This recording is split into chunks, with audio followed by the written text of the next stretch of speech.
الحمد لله وكفى وسلام على حبيبه المصطفى أما بعد فأعوذ بالله من الشيطان الرجيم بسم الله الرحمن الرحيم إن الله وملائكته يصلون على النبي يا أيها الذين آمنوا صلوا عليه وسلموا تسليما اللهم صل على سيدنا ومولانا محمد معدن الجود والكرم وآلہ واصحابہ الکرام وابنہ الکریم وبارک وسلم صلاة دائمة سرمدا ابدا بحمدہ تعالی و بکرم مصطفیٰ صلی اللہ علیہ وسلم۔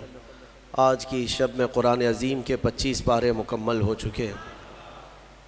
اللہ عز و جل قرآن کے بقیہ 5 پاروں کی تلاوت میں ہمیں آسانی عطا فرمائے۔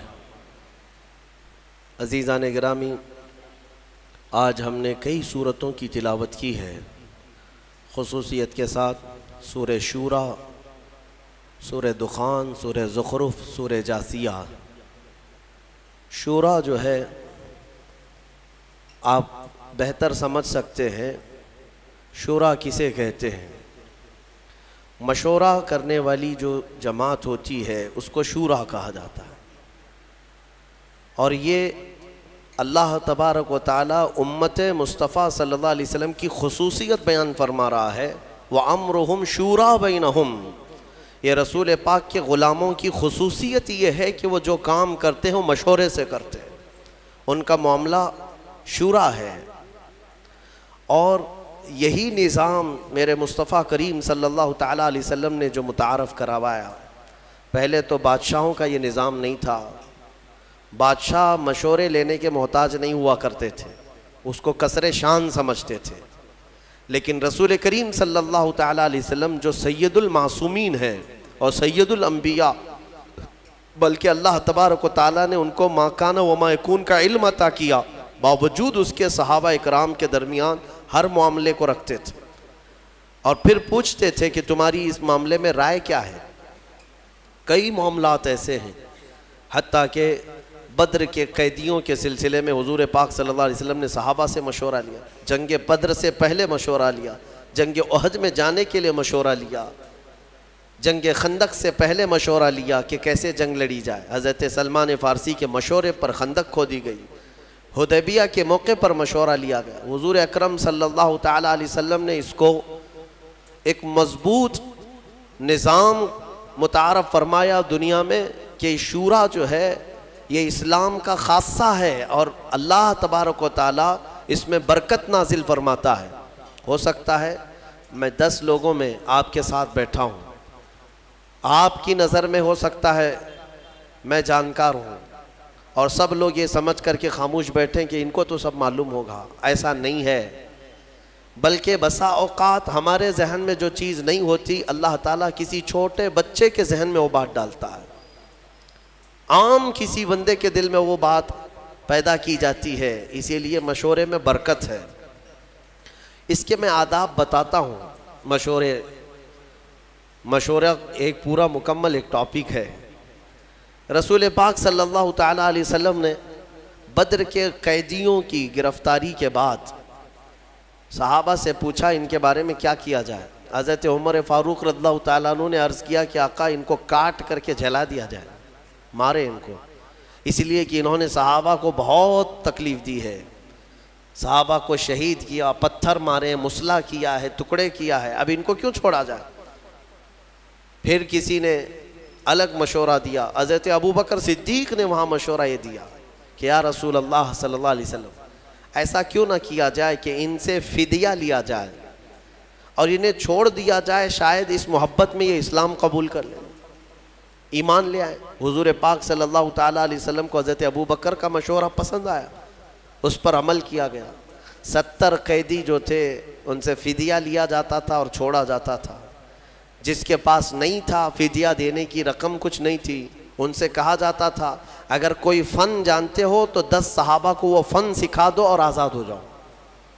حضور پاک صلی اللہ تعالیٰ علیہ وسلم نے یہ جو نظام قائم کیا، بھلا کوئی بڑی سلطنت کا بادشاہ اپنے وزیروں سے سپاہیوں سے کیوں مشورے لے؟ دنیا یہ سمجھتی ہے آج جو نظام ہے، آپ دیکھ رہے ہوں گے پارلیمنٹ ہے، پارلیمان ہے، یا پھر جہاں بیٹھ کر کے قانون پاس کیے جاتے ہیں، یہ سب نظام بہت بعد میں آیا ہوا ہے. یہ اسلام کی عطا ہے، اسلام کا دین ہے. ورنہ ہوتا یہ تھا کہ بادشاہ رات میں سویا، خواب میں ہی اسے کچھ سمجھ میں آ گیا تو صبح قانون بنا دے گا. کل سے یہ قانون ہے، میں نے خواب یہ دیکھا ہے. اس کو کوئی چیلنج بھی نہیں کر سکتا. آج بھی سعودی میں یہی تو ہوتا ہے. 1 سال میں ان کے 70 قانون بدلتے ہیں، آتے ہیں جاتے ہیں. کوئی بل پاس کرنے کی ضرورت نہیں. رات کے 12 بجے بادشاہ اعلان کر دیا، سارے ویب سائٹ میں چلا گیا، کل صبح سے 6 بجے یہ قانون سارے ڈپارٹمنٹ میں پہنچ گئے. یہ قانون، یہ شورا نہیں ہے. ہاں، یہ جو نظام پھر پارلیمانی قائم کیا گیا، یہ شورا کے بیس پر ہی قائم کیا گیا ہے کہ سب کی رائے لی جائے اور پھر اس پر اتفاق کیا جائے. حضور پاک صلی اللہ تعالیٰ علیہ وسلم نے کئی مرتبہ ایسا ہوا کہ صحابہ سے مشورہ لیا. ایک بار مدینہ طیبہ جب تشریف لائے تو صحابہ کلمی کرتے تھے. کلمی کرنا جانتے ہیں؟ کھجوروں کے درختوں کو جوڑ دیا جاتا ہے، ایک نر اور ایک مادہ. کسان لوگ جانتے ہوں گے اس کو کیا کہتے ہیں، ہیبریڈ. شاید کسانوں کی زبان وہ جانتے ہیں کہ یعنی ایک میل اور ایک فیمیل درختوں میں بھی ہوتے ہیں.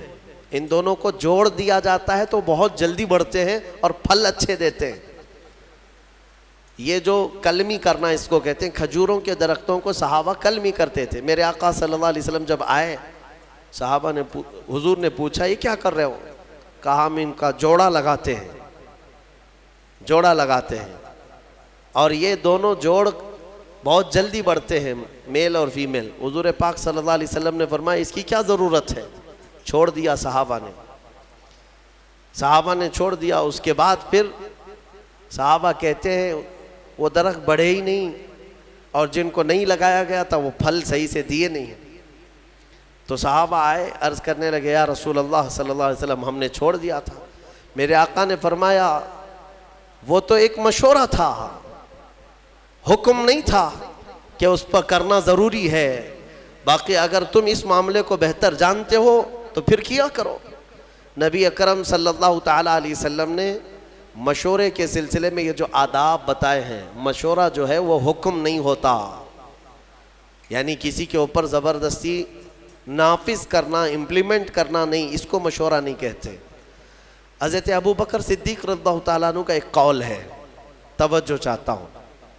جب کوئی تمہارا بھائی تمہارے پاس مشورہ لینے آئے تو امانت داری کے ساتھ اللہ کو گواہ بنا کر اس کے لیے خیر کا مشورہ دو، خیر کا مشورہ دو، گمراہ مت کرنا. حضرت ابو بکر صدیق فرماتے ہیں کہ مشورہ دیا، پھر آنے والے نے مشورہ قبول کیا تو ٹھیک ہے، نہیں تو 2 باتیں ہیں. اگر مشورہ صحیح نہیں دیا تھا تو اس آدمی میں خیر نہیں، اور اس نے مشورہ دے دیا تھا لیا نہیں تو اس آدمی میں خیر نہیں. 2 میں سے کسی ایک میں خیر نہیں. اچھا مشورہ لینے سے کترایا، پیچھے ہٹ گیا تو گویا کہ اس آدمی میں خیر نہیں ہے. اب یہاں پر یہ بحث گنجھلک نہ ہو جائے، میں تھوڑی سی وضاحت کر دیتا ہوں. اس کی کیٹیگری ہے، مشورہ جو ہے کس سے کرنا چاہیے کس سے نہیں کرنا چاہیے، اس کے بھی آداب ہیں. ہاں، آپ میڈیکل سائنس کے اسٹوڈنٹ ہیں، آپ ڈاکٹریٹ کر رہے ہیں، بائیولوجی پڑھ رہے ہیں اور کسانوں سے مشورہ کر رہے ہیں کہ اس میں آپریشن میں کیسے کروں، سکسیس کیسا ہوگا، پیٹ کا آپریشن، سر کا آپریشن. تو یہ کیسی بات ہے؟ یہ لا یعنی بات ہے. پھر کسان مشورہ دے گا بڑا پھاوڑا لے لو، چھوٹی کدالی لے لو، پیٹ پھاڑو. اس کے فن کے مطابق جو چیز ہوگی اس سے مشورہ کیا جائے گا، اور تمہارے علم سے ریلیٹڈ جو لوگ ہوں گے ان سے مشورہ کیا جائے گا. اسی لیے سارے علوم کے اور سارے فنون کے متعلق آپ اتنا تو جانتے ہیں، طبیعت خراب ہے تو 4 ڈاکٹروں سے مشورہ لیا جاتا ہے. آپریشن فلاں کہہ رہا ہے، فلاں کہہ رہا ہے، سب سے مشورہ لے لیتے ہیں کہ کیا کرنا ہے. آپ جو ہے انجینئرز کے پاس جاتے نہیں، آپ کو اتنی خبر ہے. اگر کڈنی خراب ہے تو انجینئر کو نہیں دکھاتے, سب ڈاکٹروں سے مشورہ لیتے. گھر کی چھت میں لیکیج ہے تو ڈاکٹروں کو نہیں بلاتے کہ آؤ میری چھت کو ایک انجیکشن لگا دو. آپ کو پتا ہے پھر انجینئر سے پوچھتے ہیں, کئی لوگوں سے مشورے لیتے. اتنا سینس سب کو ہے کہ جس فیلڈ کی بات ہوگی اس کے ماہرین سے ہی مشورہ لیا جائے گا. لیکن افسوس ایک بات کا ہے کہ دین کے معاملات میں اس کا خیال نہیں رکھتے لوگ. دین کی فیلڈ کے جو ماہرین ہیں انہی سے دین کے مسئلوں کے مشورے کرنا چاہیے, نہ کہ راستہ جھاڑنے والے سبزی بیچنے والوں سے اگر فتوے پوچھتے رہو گے تو پھر ظاہر سی بات ہے آج جو نظام درہم برہم ہو رہا ہے اس کی وجہ یہی. مشورہ کس سے لے رہے ہو؟ دین کی سوجھ بوجھ اس کے اندر ہے یا نہیں؟ میرے آقا صلی اللہ تعالیٰ علیہ وسلم کی حدیث پاک صادق آتی حضور نے فرمایا آخر زمانے میں لوگ جاہلوں کو اپنا سردار بنا لیں گے, ان سے فتوے پوچھیں گے اور وہ بغیر علم کے فتوے دیں گے, خود بھی گمراہ ہوں گے, قوم کو بھی گمراہ کریں گے. آج یہ حالات ہے. لوگ اس سلسلے میں کیوں آپ کا سینس مر جاتا ہے؟ قرآن کے متعلق, حدیث پاک کے متعلق دینی معلومات جو کچھ بھی لینی ہے وہ دین کے ماہر علماء سے ہی لینی چاہیے. باقی چاہے جو بھی ہو ان سے اگر آپ مشورے لوگے تو وہ تیر چلائے گا, اندھا دھند فائرنگ کرے گا, ایسا ہوگا ویسا ہوگا. ایسے جاہلوں سے مشورے لے کر کئی لوگوں کی طلاق ہو گئی اور کئی طلاق کے بعد زنا کرتے رہ گئے. نہیں ہوا, جاؤ گھر میں, کون بولتا ہے طلاق نہیں ہوئی؟ اس صاحب نے کہہ دیا. جاہلوں نے اس کے بعد اپنے گھر میں ویسی جینا شروع کر دیا جبکہ ہر دن زنا کا گناہ ہے ان کے لیے. تو ماہر اور خبیر لوگوں سے ہر فیلڈ کی جس طرح مشورہ کیا جاتا ہے, دین کے معاملات میں بھی مشورہ انہی سے کیا جائے جو دین کے ماہرین ہیں. اچھا, ایک اور بات, نوجوانوں کو آج مناظرہ کرنے کا بڑا شوق رہتا ہے, ڈیبیٹ کرنے کا. وہ بھی کس پہ؟ فیس بک پہ, واٹس ایپ پہ, اور کن کن معاملات پہ ڈیبیٹ کرتے رہتے ہیں؟ عقیدے کے معاملات پر, کبھی اہل حدیث سے, کبھی دیوبندیوں سے, کبھی شیعوں سے. یہ جو اختلافی مسائل ہیں ہمارے مابین, بعض عقیدے کے ہیں بعض الگ ہیں, تو ان پر ہمارے نوجوان ڈیبیٹ کر رہے ہیں فیس بک پر. لمبی لمبی چوڑی چوڑی تحریریں. کچھ سالوں پہلے کی بات ہے, شاید 1-2 سال گزرے ہوں گے. رات کے 2:30 بج رہے تھے یا 2 بج رہے تھے, مجھے فون کنٹینیو آ رہا ہے. ظاہر سی بات ہے اتنی رات کو اگر فون آئے تو کسی کی ایمرجنسی ہوگی, سیریس ہوگا. اٹھا کر کے معلوم کہ ایک نوجوان کہتا ہے حضرت ایک فلاں فلاں مسئلہ پیش آ گیا ہے, جلدی سے آپ کو بتانا ہے. اتنی رات کو کیا مسئلہ ہے؟ کہا نہیں بحث ہو رہی ہے ہماری, دلیل دینا ہے. کیا ہے؟ علم غیب کے متعلق کچھ بحث ہو رہی ہے. میں نے کہا کہاں ہے, کون سی محفل میں بیٹھے آپ؟ کہا نہیں ہمارے گھر کے باہر کٹے پہ بیٹھے ہوئے ہیں, گلی میں بیٹھے ہوئے ہیں, رات جگہ چل رہا ہے, اور 2 باہر کوئی چھوٹے نوجوان ہوں گے ان کے ساتھ ان کا ڈیبیٹ چل رہا ہے, اور رات کے 2:30 بجے ہم سے مسئلہ پوچھ رہے ہیں. میرے عزیزوں, دین کے معاملات میں اگر ڈسکس کرنا ہے, میں اس کو منع نہیں کرتا, ڈیبیٹ کرنا ہے, مناظرہ کرنا ہے, شوق سے کرو, لیکن جاؤ کسی دارالعلوم میں پہلے داخلہ لے لو, اصولی علم پڑھ لو. علم نحو کیا ہے, علم صرف کیا ہے, علم حدیث کیا ہے, علم فقہ کیا ہے, اصول حدیث ہے, اصول فقہ ہے, اصول تفسیر ہے, علم ناسخ و منسوخ ہے, بلاغت ہے, معانی ہے. کتنے علوم پڑھنے کے بعد آدمی کیپیبل ہوتا ہے کہ دین کے معاملات میں وہ رائے دے سکے. اور ان سارے علوم کی بو باس بھی نہیں لگی اور لمبے چوڑے مناظرے چل رہے. ہوتا یہ ہے کہ پھر گمراہی آ جائے گی. گمراہ, یا تو تم گمراہ ہو جاؤ گے یا سامنے والے کو گمراہ کرو گے. اس لیے ان معاملات میں جب بھی کبھی ایسے معاملات آ جائیں, ڈسکشن کرنا پڑے, ڈیبیٹ کرنا پڑے, کچھ لوگ چھیڑتے ہیں تم لوگ ایسا کرتے ہو, اس کی کیا دلیل ہے؟ ان کا جواب صرف ایک ہی ہے کہ چلیں ہمارے علماء اکرام کے پاس بیٹھتے ہیں, وہاں سے آپ کو ساری چیزیں مل جائیں گی, وہاں سے آپ کو بتا دیا جائے گا. اور وہ جتنے چوہے تمہیں گمراہ کرتے ہیں وہ کوئی علماء کے پاس نہیں آنا چاہتے. راستے پہ, نکڑ پہ, بازار میں پکڑ پکڑ کر کے تمہیں دلیلیں سنانے کی کوشش کرتے ہیں، حدیث میں یہ ہے، بخاری میں یہ ہے، مسلم میں یہ ہے، سامنے والا امپریس ہوتا ہے۔ شاید ہمارے پاس بھی ایسے بہت سارے ہیں۔ ایک صاحب آئے اور کہنے لگے، کسی بات کے بارے میں سوال کرنے لگے، کہا کہ یہ آپ حدیث سے بتا سکتے ہیں کہاں ہے؟ کہا میں بتا تو سکتا ہوں، آپ کو سمجھ میں آئے گا؟ میرے ڈیسک پر یہیں کی بات ہے، جب میں یہاں موجود تھا بڑی کتاب رکھی ہوئی تھی، میں نے کہا یہ دیکھیے یہ بخاری شریف اگر میں کھول کر کے دکھاؤں گا تو آپ مان لیں گے؟ انہوں نے کہا کیوں نہیں مانیں گے، بالکل مانیں گے، بخاری شریف کو مانیں گے ہم۔ میں نے کہا یہی تو تمہاری گمراہی ہے، یہ بہار شریعت رکھی ہوئی ہے، سامنے موٹی کتاب بہار شریعت رکھی ہوئی ہے، ہم نے صرف اس سے کہا کہ یہ بخاری شریف دکھائیں آپ کو، تو ان کو کتاب کا نام تک نہیں معلوم، تو پھر کس بات پر ڈسکس کرنا چاہتے ہیں؟ تو جہالت کے معاملات ایسے ہیں میرے عزیزو، آدمی گمراہ ہو جاتا ہے۔ اسی لیے میں جو بات کہہ رہا ہوں وہ یہ ہے کہ جب ایسے معاملات آئیں تو دین کے ماہرین کے پاس جاؤ، جو علم والے ہیں۔ قرآن بھی کہتا ہے فَاسْأَلُوا أَهْلَ الذِّكْرِ إِن كُنتُمْ لَا تَعْلَمُونَ، اہل ذکر یعنی علم والوں سے سوال کرو اگر تمہیں کسی بات کا علم نہیں ہے۔ اللہ تعالیٰ نے فرمایا جاؤ ان سے پوچھو، سوال کرو۔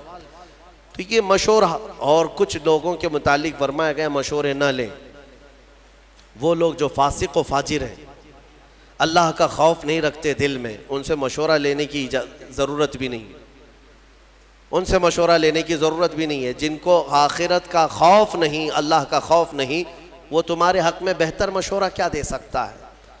مشورے کے لیے سب سے بہتر وہ شخص ہے جو اللہ کا خوف رکھتا ہے اور آخرت سے ڈرتا ہے، وہ مشورے کا سب سے موزوں آدمی ہوا کرتا ہے۔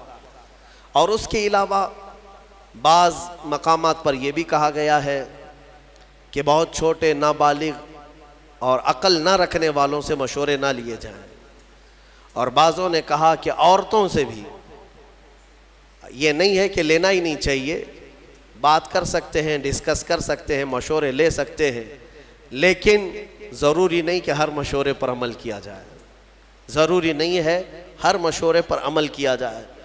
میں نے شاید اس سے قبل بتایا تھا، حضور پاک صلی اللہ تعالیٰ علیہ وسلم نے اپنی ازواج مطہرات میں حضرت ام سلمہ رضی اللہ تعالیٰ عنہ کی اس بات پر تعریف فرمائی تھی کہ عورتوں میں سب سے بہترین مشورہ دینے والی خاتون۔ صلح حدیبیہ کے موقع پر حضرت ام سلمہ رضی اللہ تعالیٰ عنہ نے حضور کو مشورتاً عرض کیا تھا۔ حضور صحابہ سے کہہ رہے تھے بال منڈا لو، احرام اتار لو، کوئی نہ بال منڈا رہے تھے نہ احرام اتار رہے تھے۔ 3 بار حضور نے فرمایا تو حضور کو غم ہوا، اندر آئے تو غمگین تھے۔ ام سلمہ نے یہ عرض کیا یا رسول اللہ آپ انہیں بولے نہیں، ان کے سامنے جا کر آپ خود اپنے بال حلق کر لیں، اپنا احرام اتار لیں، وہ تو اس انتظار میں ہے کہ شاید وہی آئے گی اور دوسرا پیغام آئے گا۔ حضور پاک صلی اللہ علیہ وسلم نے حضرت ام سلمہ کے مشورے پر صحابہ کے سامنے آئے اور اپنے بال حلق کر لیے، سارے صحابہ اپنے بالوں کو حلق کر لیے، سبوں نے احرام اتار لیا، کیونکہ یقین ہو گیا اب حکم بدلنے والا نہیں۔ تو یہ مشورے کے آداب آپ سیکھیں، اور پھر نظام جو ہے مشورے سے ہی چلتا ہے۔ حضور پاک صلی اللہ تعالیٰ علیہ وسلم جب بڑے بڑے معاملات بھی ہوتے تو صحابہ کو جمع کرتے، مشورہ کرتے۔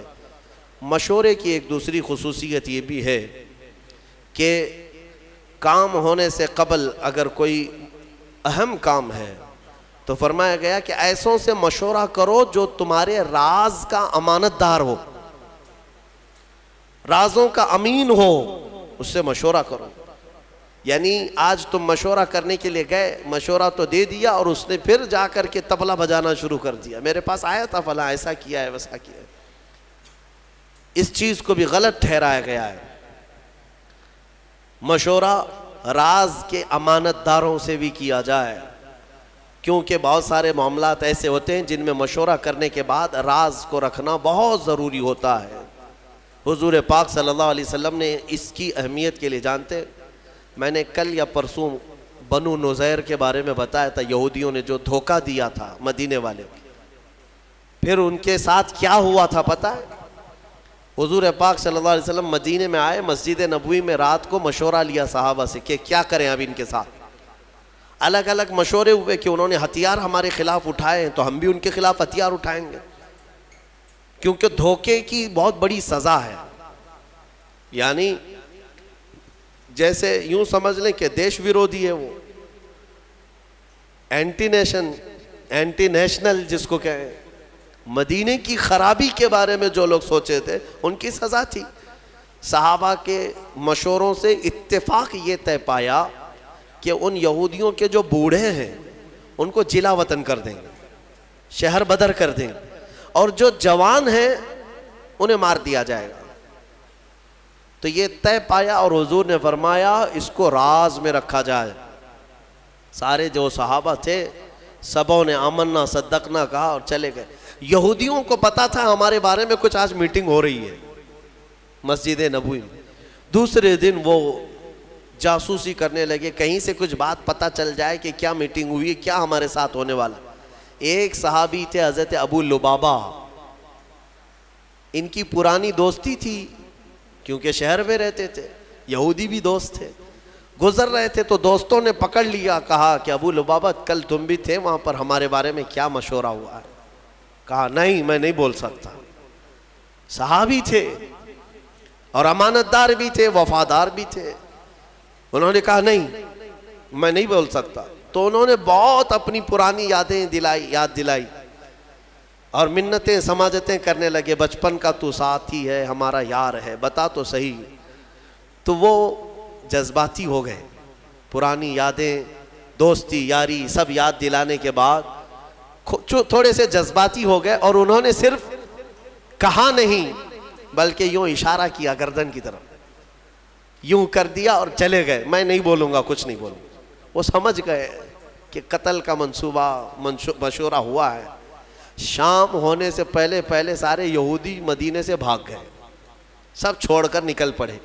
حضور پاک صلی اللہ علیہ وسلم کو خبر ہوئی تو حضور نے صحابہ کو بلایا اور کہا کس نے اللہ کے رسول کے راز کو افشا کیا؟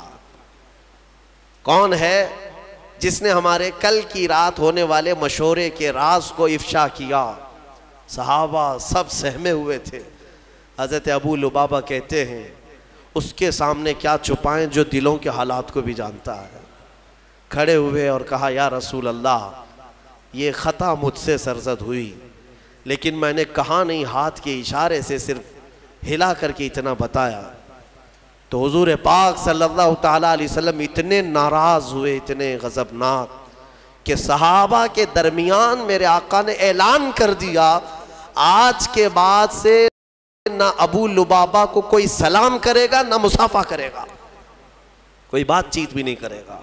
مکمل بائیکاٹ. آپ سمجھتے ہیں کون سی بڑی غلطی ہے؟ اندازہ کرو میرے عزیزوں، یہ جب کسی چیز کے حفاظت کا حکم دے دیا جائے اور اس کا افشا کیا جائے، وہ رحمت للعالمین اگر کسی کے متعلق اتنی سخت سزا دے دیں، معاملے کی حساسیت سمجھ سکتے ہو آپ، کتنی نزاکت ہے اس کے اندر. اور حضرت ابو لبابہ کہتے ہیں سارے صحابہ حضور کی ایک بات پر سر جھکا لیتے. اب سب سامنے سے گزرتے تھے، کوئی بات نہیں کرتا تھا، نہ حضور پاک ان سے مصافحہ کرتے، نہ سلام کلام، کچھ نہیں. اب ظاہر سی بات ہے ان کے لیے یہ موت سے بڑی سزا تھی. مدینے میں رہتے ہوئے بہت سخت حالات تھے، یہاں تک کہ ان کی سگی بیوی وہ بھی بات نہیں کرتی تھی. کھانا وقت پر لا کر دے دیتی تھی لیکن بات نہیں کرتی تھی. رسول پاک نے منع فرمایا ہے. صحابہ اکرام تھے، صحابہ. حضور پاک صلی اللہ علیہ وسلم کے اس اعلان کے بعد ابو لبابہ نے اپنے آپ کو مسجد نبوی کے کھمبے سے باندھ لیا تھا رسی سے، اور اپنی بیوی سے کہا تھا مجھے اس وقت تک باندھے رکھو جب تک میری توبہ قبول نہ ہو جائے. اللہ تعالیٰ جب تک مجھے معاف نہیں کرے گا تب تک مجھے کھولنا نہیں. ان کو باندھا گیا، نمازوں کے وقت کھولا جاتا تھا، کھانا دیا جاتا تھا، حاجتیں کرتے پھر بندھ جاتے تھے. 40 دن گزر گئے ان کے، یا 1 مہینے کے قریب. اتنا لمبا عرصہ وہ رسی سے بندھے رہے. پھر رب ذوالجلال نے وہی فرمائی اپنے حبیب پاک صلی اللہ علیہ وسلم. اللہ تبارک و تعالی حضور کے غلاموں پر بھی رحیم ہے. رحم فرمایا اور حکم ہوا کہ ابو لبابہ کی توبہ قبول ہے۔ جیسے ہی یہ بات آئی حضور پاک فجر کی نماز پڑھائے، واپس آئے، اپنے ہاتھوں سے ابو لبابہ کو کھولا اور اس کے بعد انہیں مصافحہ بھی کیا، اپنی جماعت میں لیا۔ یہ بتانا مقصود ہے، پوری امت کو یہ درس ہے کہ ان معاملات کو ہلکے میں نہ لیا جائے، یہ حساسیت ہے۔ یہاں لوگ تو خبری بنے ہوئے ہیں، مسلمانوں کی جاسوسی کرنے پر بیٹھے ہوئے ہیں۔ اللہ کی پناہ، تمہیں اندازہ بھی نہیں ہے کہ آخرت میں کتنے بڑے عذاب کے شکار ہوں گے۔ تم کیا سمجھتے ہو 500 کی نوٹ کوئی پکڑا دیں گے تمہیں جاسوسی کرنے پر، تمہارا گھر چل جائے گا؟ کب تک؟ اس ذلت والی زندگی سے نکلو۔ بعض لوگ پیسے کے لیے کرتے ہیں اور بعض لوگ یہ سمجھتے ہیں کہ پولیس سے ہمارے تعلقات اچھے ہو جائیں گے، کچھ لوگوں کی خبریں دیں گے تو ہم ان کے محبوب ہو جائیں گے۔ کبھی محبوب نہیں بنتے، کبھی محبوب نہیں۔ 10 سال تم خبریں دیتے رہو، محبوب بنے رہو، ایک دن مردود بنی جاؤ گے۔ مردود تو بننا ہی ہے ان کے ہاتھ میں۔ میرے عزیزوں، ان چیزوں سے اپنی قوم کی جاسوسی کرنا، خبریں دینا نہایت ہی سخت بڑا گناہ ہے۔ اللہ کا عذاب اس شخص پر ہے جو مومنین کے متعلق اس طرح کی باتیں کرتا ہے۔ قرآن کہتا ہے وَلَا تَجَسَّسُوا، جاسوسی مت کرو خبریں لے جا کر، بلکہ میرے آقا صلی اللہ علیہ وسلم نے فرمایا من ستر اخیہ ستر اللہ لہ، جس نے اپنے بھائی کا کوئی عیب دیکھا اور چھپا دیا، قیامت کے دن اللہ اس کے سارے عیب چھپائے گا، تمہیں ننگا ہونے سے بچا لیا جائے گا۔ تو ان چیزوں پر عمل کریں۔ بہرحال یہ مشورے کے سلسلے میں گفتگو تھی۔ بات جو عرض کرنی تھی وہ یہ ہے کہ ایک آیت ہم نے آج تلاوت کی۔ اللہ فرماتا ہے من کان یرید حرث الآخرۃ نزد لہ فی حرثہ، جو آخرت کی کھیتی ہم سے مانگتا ہے ہم اس کی کھیتی میں بہت اضافہ کر دیتے ہیں۔ ومن کان یرید حرث الدنیا نؤتہ منہا، اور جو ہم سے دنیا کی کھیتی مانگتا ہے ہم اسے بھی دیتے ہیں۔ وما لہ فی الآخرۃ من نصیب، لیکن آخرت میں اس کا کوئی حصہ نہیں رکھا جاتا۔ جو دنیا مانگتا ہے اللہ فرماتا ہے ہم دنیا دیں گے اسے، لیکن آخرت میں اس کا کوئی حصہ نہیں۔ اسی لیے میرے عزیزو، آخرت مانگو تو فرما رہا ہے کہ دنیا بھی دے دے گا اللہ۔ آخرت مانگو، 4 دن کے لیے کیا مانگو گے یہاں پر؟ کتنا بڑا گھر مانگو گے، کتنی گاڑیاں، کتنی اولادیں، پھر اس کے بعد تمہاری سانس اکھڑ جائے گی، ختم۔ ہمیشہ کا جو گھر ہے وہی مانگو اللہ کی بارگاہ میں۔ اور اگر دنیا مانگنا بھی ہے تو اللہ کی بارگاہ میں یوں مانگو جیسے اس نے خود سکھایا ہے، ربنا آتنا فی الدنیا حسنہ وفی الآخرۃ حسنہ، اے ہمارے رب دنیا میں جو سب سے اچھی چیز ہے وہ مجھے عطا کر، اور آخرت میں جو سب سے اچھی چیز ہے وہ مجھے عطا کر، وقنا عذاب النار، اور دوزخ کے عذاب سے ہمیں بچا لے۔ دنیا میں اچھی چیز مانگنا کیا ہے؟ کیا اچھی چیز مانگو گے؟ اس کی تفسیر میں فرمایا گیا دنیا کی سب سے اچھی چیز کیا ہے؟ آپ گیس کرو، آپ کے دماغ میں کیا ہے؟ ایک بڑا محل، بہت سارا مال، بڑی جائیداد۔ دنیا کی سب سے اچھی چیز کیا ہے؟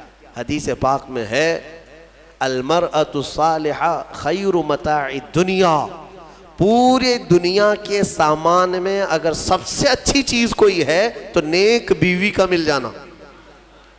نیک بیوی اگر کسی کو ملی ہے آدھی دنیا ملی ہے اس کو۔ حدیث پاک کی بات میں کہہ رہا ہوں۔ تو دنیا جب مانگی جائے تو نیک و صالح عورت کی تمنا کرنا یہ آدھی دنیا مانگنے کے برابر ہے۔ حقیقت ہے میرے عزیزوں، وہیں سے تمہاری نسل ہے، وہیں سے تمہارا گھر ہے، وہیں سے سب کچھ ہے، حتیٰ کہ تمہارے دماغ کا بھی سارا سکون یا برباد ہونا سب وہیں سے کنیکشن ہے۔ دیکھ لو ایک بار، بہت سارے لوگ جو شادی شدہ ہیں اس کو آزماتے ہوں گے یا محسوس کرتے ہوں گے، زندگی پھر جڑ جاتی ہے، کوئی کام میں وہ تنہا نہیں ہے، ہر چیز میں ساتھ ہے، اور اگر ساتھ والی جلاد ہے تو پھر اس کی یہ آدھی جہنم یہی ہے، اس کی آدھی جہنم یہی ہو جاتی اگر جلاد مل گئی، کیونکہ اس کے دماغ پر اثر ہے، اس کے بزنس پر اثر ہے، دوستوں پر اثر ہے، رات کو سویا نہیں، دن بھر بک بک کرتا رہے گا، اور پھر اس کے بعد سگریٹ کی عادت، بیڑی کی عادت، پھر نشے کی عادت، پھر اس کے بعد نہ جانے کون کون سے راستے اختیار کرتا ہے۔ اگر خاتون صحیح نہ ہوئی تو اس نے اپنی زندگی آدھی تباہ کر لیا، اور اگر نیک ہوئی اللہ تعالیٰ نے بہت بڑا انعام تمہیں دے دیا، بہت بڑا انعام دیا۔ میں نے حضرت علامہ ارشد القادری رحمۃ اللہ علیہ بڑے مناظر ہیں، ان کی بہت ساری کتابیں ایسی ہیں جو آج پوری دنیا میں مشہور ہیں، کتابیں جو انہوں نے لکھا، زلزلہ، زیر و زبر، بہت ساری۔ ایک کوئی کتاب ہے جس کتاب کو انہوں نے انتساب جو کرتے ہیں نا، کتاب لکھنے کے بعد شروع میں کسی کے نام پر کیا جاتا ہے، میں اپنے پیر کے نام پر یہ کتاب کر رہا ہوں، غوث پاک کے نام پر، غریب نواز کے نام پر کتاب کو منسوب کرتے ہیں۔ انہوں نے ایک کتاب اپنی بیوی کے نام منسوب کیا، تو اس کی وجہ انہوں نے بتایا کہ اگر میری بیوی کا تعاون نہ ہوتا تو میں اتنے دین کی خدمات کر ہی نہیں سکتا۔ صحیح بات ہے، اگر سوار رہتی تو پھر یہ کہاں جاتے، کہاں خدمت کرتے دین کی، کب کتاب لکھنے دیتی؟ بچے کی دوا لاؤ، بچے کا دودھ ختم ہو رہا ہے، بازار سے سامان لاؤ، گھر میں آٹا نہیں ہے، شکر نہیں ہے، تو تم تو پورے دن بھر کون سے دین کی خدمت کرتے؟ حقیقت انہوں نے کہا اللہ تبارک و تعالیٰ دنیا میں جسے نیک و صالح خاتون عطا کرے وہ اس کے لیے بہت ہی بڑا انعام و اکرام ہے۔ اچھا، جن کی شادی نہیں ہوئی اور وہ نیک بیوی کی تمنا رکھتے ہیں تو یہی دعا کریں، ربنا آتنا فی الدنیا حسنہ، اس میں یہی شامل ہے، اے اللہ ہمیں دنیا کی سب سے اچھی چیز عطا کر، تو اس دعا میں وہ شامل ہے، اللہ نیک چیز عطا فرمائے گا، نیک عطا فرمائے۔ دوسری ایک دعا ہے، 19ویں پارے میں اللہ تعالیٰ نے یہ بھی ہمیں سکھایا، اللہ تعالیٰ فرماتے ہیں ربنا ہب لنا من ازواجنا و ذریاتنا قرۃ اعین، اے ہمارے رب ہمیں وہ بیویاں دے یا وہ اولاد دے جو ہماری آنکھوں کی ٹھنڈک بنے، اور پھر متقین کا ہمیں امام بنا دے۔ متقین کا امام مطلب اولاد ایسی صالح پرہیزگار ہو کہ ہم ان کے امام ہوں۔ میرے عزیزو، یہ دعا آپ کیا کریں۔ اخیر میں آج جو اہم آیت ہے اس پر میں گفتگو سمیٹتا ہوں۔ میرے آقا صلی اللہ تعالیٰ علیہ وسلم نے یوں فرمایا، اللہ نے حضور سے یوں ارشاد فرمایا کہ اے حبیب آپ کہہ دیں، آپ فرما دیں، کیا؟ قل لا اسألکم علیہ اجرا الا المودۃ فی القربا، اے محبوب آپ فرما دیں دین کی تبلیغ جو میں نے تمہیں کی ہے، تمہیں دین دیا، ایمان دیا، قرآن دیا، نماز روزے سب سکھائے، ان سارے کاموں پر اے میری امت کے غلاموں میں تم سے اجرت نہیں مانگتا۔ حضور یہ فرما رہے ہیں میں اس پر کوئی معاوضہ نہیں مانگتا، مگر ایک چیز کا سوال، وہ کیا ہے؟ میری اہل بیت سے محبت رکھنا، اہل بیت سے محبت۔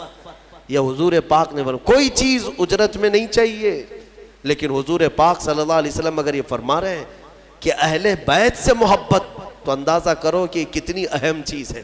میرے آقا صلی اللہ تعالیٰ علیہ وسلم کو اپنے اہل بیت کی محبت کتنی عزیز ہے۔ ایک حدیث میں نے پڑھا، فرمایا من مات علی حب آل محمد مات مؤمنا، ایک جگہ مات شہیدہ، جو حضور کی آل اور اہل بیت کی محبت میں مر گیا اسے شہادت کی موت دی جائے گی، شہادت کی موت۔ رسول پاک صلی اللہ تعالیٰ علیہ وسلم کی اہل بیت کون ہیں؟ سیدہ کائنات فاطمۃ الزہرا سلام اللہ علیہا، ان کی اولاد امجاد مولا علی کرم اللہ وجہہ الکریم اور حضرت فاطمہ سے جو اولاد ہے یہ آل ہے۔ ساتھ ہی مفسرین نے فرمایا حضور کی تمام ازواج مطہرات وہ بھی اہل بیت میں ہیں۔ حضور پاک صلی اللہ تعالیٰ علیہ وسلم کی ازواج مطہرات اہل بیت میں ہیں۔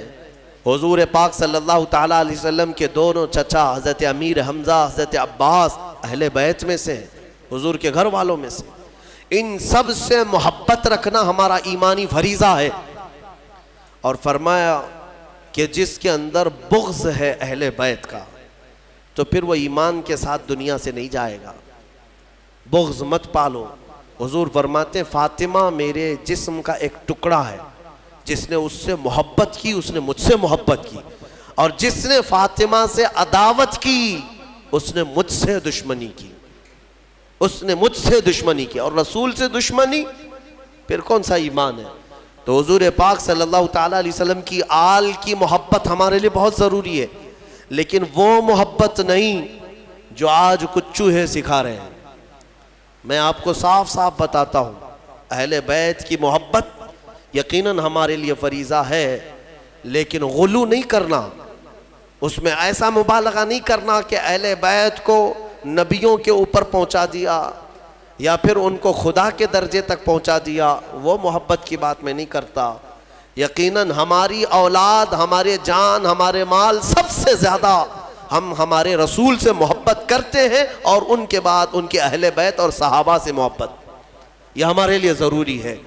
اہل بیت حسنین کریمین رضوان اللہ تعالیٰ علیہ مجمعین، آپ اندازہ کریں میرے آقا صلی اللہ تعالیٰ علیہ وسلم کس قدر ان سے محبت فرماتے تھے، کس قدر محبت، یہاں تک کہ نمازوں میں بھی حضور پاک صلی اللہ علیہ وسلم دونوں شہزادوں کو ساتھ لے کر کے نماز پڑھتے تھے۔ حضور کا ایک جبہ تھا کافی چوڑا، حضرت ابو ہریرہ کہتے ہیں ٹھنڈیوں کے دنوں میں حضور پاک صلی اللہ علیہ وسلم اس جبے کو پورا اوڑھ کر کے آئے یا چادر اوڑھ کر کے آئے، لیکن اندر کوئی چیز محسوس ہو رہی تھی۔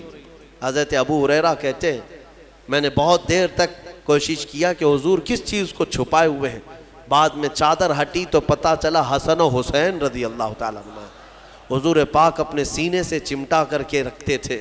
میرے عزیزو، حضور نماز کے لیے جائیں تو کوئی ہے جس کی مجال جو حضور کی پیٹھ پر سوار ہو جائے؟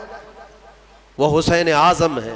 میرے آقا صلی اللہ تعالیٰ علیہ وسلم کی نماز کے عالم میں اگر وہ سجدے میں پیٹھ پر چڑھتے تو حضور سر نہیں اٹھاتے تھے، سر نہیں اٹھاتے۔ حالانکہ مسئلہ یہ ہے شریعت کا کہ اگر بچہ نماز پڑھنے کے دوران آ گیا تم ایک ہاتھ سے اس کو اٹھا کے سائیڈ کر سکتے ہو، اگر اچھل کود کر کے گود میں لٹک گیا تمہاری نماز میں، چھوٹا بچہ نہ سمجھ، تو تم ایک ہاتھ سے اس کو ہٹا سکتے ہو، شریعت نے یہ اجازت دی ہے۔ ماں کے لیے بھی ہے، باپ کے لیے بھی ہے۔ مصلی پر نماز پڑھتے وقت کبھی کبھار بچے سجدہ گاہ پہ آ کے بیٹھ جاتے ہیں، سجدہ کیسے کریں؟ حکم ہے کہ ان کو اٹھاؤ، سائیڈ کرو اور پھر سجدہ کرو، تمہاری نماز میں خرابی نہیں ہے۔ یہ مسئلہ تو ہے، لیکن میرے آقا صلی اللہ علیہ وسلم نے حسین اعظم کے سوار ہونے کے وقت نہ اپنی پیٹھ سے ہاتھ کھینچ کر کے ان کو الگ کیا، نہ ہی ہلا کر کے ان کو گرایا، بلکہ جب تک خود امام حسین اترے نہیں میرے آقا سجدے میں ہی رہے، لمبا سجدہ ہو جاتا تھا۔ یہ نازوں کے پلے ہوئے شہزادے کس کے ہیں؟ میرے آقا کے ہیں۔ اور پھر فرمایا میرے آقا نے کہ جنت کے پھول جس کو ریحان کہا جاتا ہے، سب سے زیادہ خوشبو ان پھولوں کی ہوتی ہے۔ میرے آقا صلی اللہ علیہ وسلم فرماتے ہیں جنت کے وہ ریحان کوئی دنیا میں ہے تو وہ حسن و حسین ہے۔ کیونکہ صحابہ نے پوچھا حضور پاک صلی اللہ علیہ وسلم، ہم بھی بچوں کو چومتے ہیں نا، بوسہ دیتے ہیں، بوسہ دیتے ہیں، کبھی ان کے گال پہ بوسہ دیا، کبھی ان کی گردن پہ دیا۔ حضور پاک صلی اللہ تعالیٰ علیہ وسلم اپنے نواسوں کو بوسہ نہیں سونگھتے تھے، یوں گردن کے پاس قریب لے جا کر سونگھتے تھے اور چہرے کو سونگھتے تھے۔ بوسہ لیتے ہیں نا، چومتے ہیں، چومنا بھی ثابت ہے، بوسہ لینا بھی ہے، لیکن سونگھتے تھے۔ صحابہ کہتے کہ یا رسول اللہ صلی اللہ علیہ وسلم آپ ان بچوں کو سونگھتے ہیں؟ کہا ہاں، یہ جنت کے ریحان ہیں، یہ ریحان ہیں، یہ میرے لیے دنیا میں جنت کے ان پھولوں میں سے ہیں، ان کی خوشبو سونگھی جائے گی۔ ان کے مقامات جس قدر بیان کریں وہ کم ہے۔ ہر سال محرم میں اہل سنت و جماعت کا یہ شیوہ رہا ہے کہ اہل بیت کی بارگاہ میں ہم ہر سال حاضری دیتے ہیں بیانات کے ذریعے۔ لہٰذا اے سنی مسلمانوں یاد رکھنا، اپنے اس چیز کو باندھ کر کے لے جانا، جینا۔ اب تو حضور پاک صلی اللہ تعالیٰ علیہ وسلم کی محبت کے بعد دو محبتیں شرط ہے تمہارے لیے، ایک حضور کے صحابہ کی اور دوسرے حضور کے اہل بیت کی۔ کسی میں کمی نہیں کرنا، نہ صحابہ کو گالی دینا، نہ اہل بیت کی کمی کرنا، کہیں ادھر سے ادھر ہو گئے گمراہ ہو کے مرو گے۔ حضور کے صحابہ ان کا اپنا مقام ہے، حضور کے اہل بیت ان کا اپنا مقام ہے۔ نبی پاک صلی اللہ تعالیٰ علیہ وسلم کے گھر والوں کی جو عزت قرآن میں بیان کی. اللہ فرماتا انما یرید اللہ لیذہب عنکم الرجس اہل البیت ویطہرکم تطہیرا. بے شک اللہ یہ چاہتا ہے اے حبیب کہ آپ کے گھر سے ہر گندی چیز کو پاک کر دے, دور کر دے, اور تمہارے گھر والوں کو خوب پاک و ستھرا کر دے. اسی لیے حضرت فاطمہ کو کیا کہتے معلوم ہے؟ سیدہ طیبہ طاہرہ. طاہرہ کا مطلب ہوا نہایت ہی پاک. میں ایک آپ کو یہ بات دے کر کے رخصت ہوتا ہوں. اس بات سے آپ اندازہ کر لیں گے, مزے کی بات ہے. حضور پاک صلی اللہ علیہ وسلم گرمیوں کے دنوں میں دوپہر کے وقت حضرت ام سلیم ایک صحابیاں ہیں, ان کے گھر جاتے تھے. حضرت انس کے ام سلیم یہ صحابیاں ہیں, خدمتگار تھی حضور کی. وہ کہتی ہیں کہ حضور جب میرے گھر آتے سوتے, گرمی زیادہ ہوتی تو پیشانی پر پسینے جمع ہوتے اور ٹپکنے لگتے. حضرت ام سلیم وہ پسینے کی بوندیں جمع کرتی تھی, وہ جمع کرتی تھی اور شیشی میں بھر لیتی تھی. ایک دن حضور پاک بیدار ہوئے, پوچھا ام سلیم یہ کیا کر رہی ہے؟ وہ کہتی ہیں یا رسول اللہ صلی اللہ علیہ وسلم, اس کو میں حفاظت سے رکھتی ہوں. مدینے میں جب بھی کسی کے گھر میں شادی ہوتی ہے تو دلہنوں کو ہم یہ عطر کے طور پر لگاتے ہیں. اللہ, صحابہ کا عقیدہ ہے دلہنوں کو عطر کے طور پر, اور اس میں جو خوشبو ہے وہ کسی بھی خوشبو میں نہیں آتی, نہ کستوری میں, نہ مشک میں, نہ عنبر میں, کسی میں نہیں. یہ جو پسینے کی خوشبو ہے صحابہ لگائے. جو بات میں کہنے جا رہا ہوں توجہ. اب محدثین فرماتے ہیں جن دلہنوں کو حضور پاک کا پسینہ لگایا گیا تھا شادی میں خوشبو کے طور پر, وہ تو ان کو لگایا ہی گیا, لیکن ان کے جو بچے پیدا ہوئے ان بچوں میں بھی وہ خوشبو آتی تھی, بچوں کے بچوں میں بھی آتی رہی. کئی سالوں تک یہ خوشبو منتقل ہوتی رہی. جن دلہنوں کو وہ پسینہ لگایا گیا تھا, پسینے کے قطرے جنہیں لگائے گئے ان کی اولاد خوشبودار ہوئی, اور جن کے جسم میں خود میرے رسول پاک کا خون دوڑ رہا ہو وہ حسن و حسین کی خوشبو کا عالم کیا ہو سکتا ہے. اسی لیے ہمارے امام اعلیٰ حضرت فاضل بریلوی فرماتے ہیں واللہ جو مل جائے میرے گل کا پسینہ, مانگے نہ کبھی عطر نہ پھر چاہے دلہن پھول, کیا بات رضا اس چمنستان کرم کی, زہرا ہے کلی جس میں حسین و حسن پھول. یا اعلیٰ حضرت نے فرمایا اس کرم کی بات ہی کیا ہے, اس چمنستان کی جس میں کلی زہرا ہے اور پھول حسن و حسین ہے. ان کی خوشبو کو آپ اندازہ بھی نہیں کر سکتے. قیامت کے دن اللہ کی بارگاہ میں اتنی دعا ہے کہ مولا یہ سرداران جنت جب دروازے پر ہوں تو ان کے قدموں میں مولا ہمیں جنت عطا فرما. جب حسن و حسین رضی اللہ تعالیٰ عنہما جنتی جوانوں کی سرداری کر رہے ہوں گے, مولا ان کی سرداری میں ہمیں جنت عطا فرمائے. وآخر دعوانا ان الحمدللہ رب العالمین. السلام علیکم.